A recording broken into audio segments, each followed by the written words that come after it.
Assalamualaikum warahmatullahi wabarakatuh. Suatu hari, malaikat Maut Israel yang sudah bersahabat lama dengan Nabi Idris meminta izin kepada Allah untuk turun ke bumi untuk bertamu kepada Nabi Idris. Dirinya merasa sangat rindu untuk bertemu dengan Nabi Idris dan Allah pun mengizinkannya.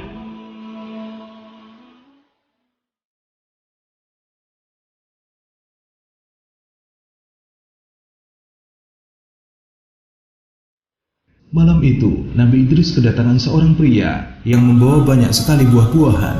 Tentu saja dia adalah malaikat Israel yang menyamar. Nabi Idris tidak mengetahuinya. Nabi Idris menawarkan makanan itu kepada Israel, namun ia menolaknya. Akhirnya mereka berbincang-bincang dan keluar berjalan-jalan melihat pemandangan sekitar.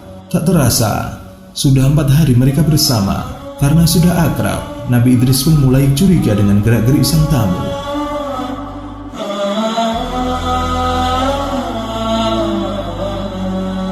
Dengan rasa penasaran yang tinggi, akhirnya Idris pun bertanya, "Wahai tuanku, siapakah sebenarnya Anda?"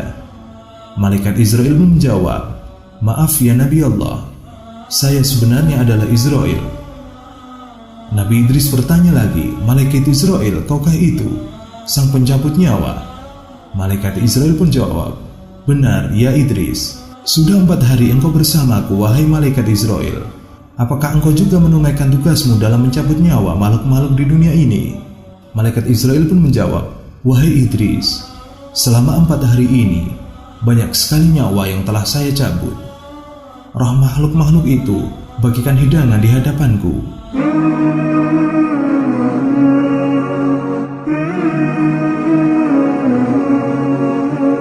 "Aku mengambil mereka, bagikan seseorang yang sedang menyuap-nyuap makanan." Nabi Idris pun lantas bertanya, "Wahai malaikat Israel, lantas apa maksud kedatangan engkau kemari? Apakah engkau ingin mencabut nyawaku?" Malaikat Israel menjawab, "Tidak, saya datang memang untuk mengunjungimu, karena saya rindu dan Allah mengizinkan saya." Nabi Idris pun lalu berkata, "Wahai Israel, saya punya satu permintaan dan tolong dikabulkan. Tolong cabut nyawa saya dan minta izin kepada Allah untuk mengembalikan nyawa saya."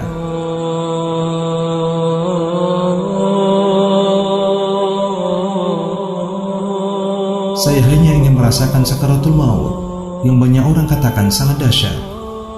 Malaikat Israel berkata, "Sesungguhnya saya tidaklah mencabut nyawa seorang pun, melainkan hanya dengan izin Allah." Kemudian Allah mengabulkan permintaan sang Nabi, dan malaikat Israel pun mencabut nyawa Nabi Idris saat itu juga.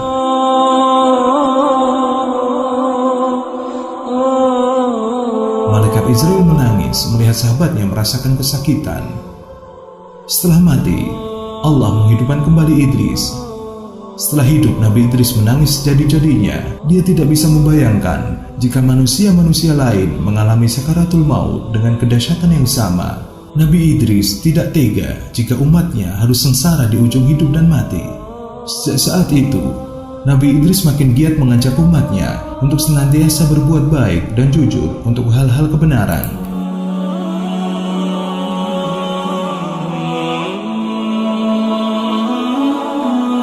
Nasihat dari Nabi Idris. Nabi Idris memiliki banyak sekali ajaran yang diturunkan kepada umatnya. Tentu saja dilakukan agar hidup lebih baik. Ada beberapa pesan yang disampaikan oleh Nabi Idris alaihissalam semasa hidupnya. Yang pertama, salat jenazah lebih sebagai penghormatan, karena pemberi syafaat hanya Tuhan sesuai ukuran amal kebajikan.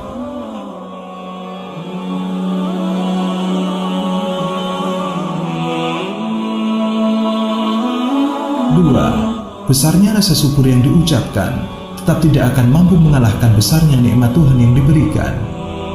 3, sambutlah seruan Tuhan secara ikhlas untuk sholat, puasa, maupun menaati semua perintahnya. 4, hindari hasad alias dengki kepada sesama yang mendapat rizki karena hakikat jumlahnya tidak seberapa. 5, menumpuk-numpuk harta tidak ada manfaat bagi dirinya. 6, kehidupan hendaknya diisi hikmah kebijakan.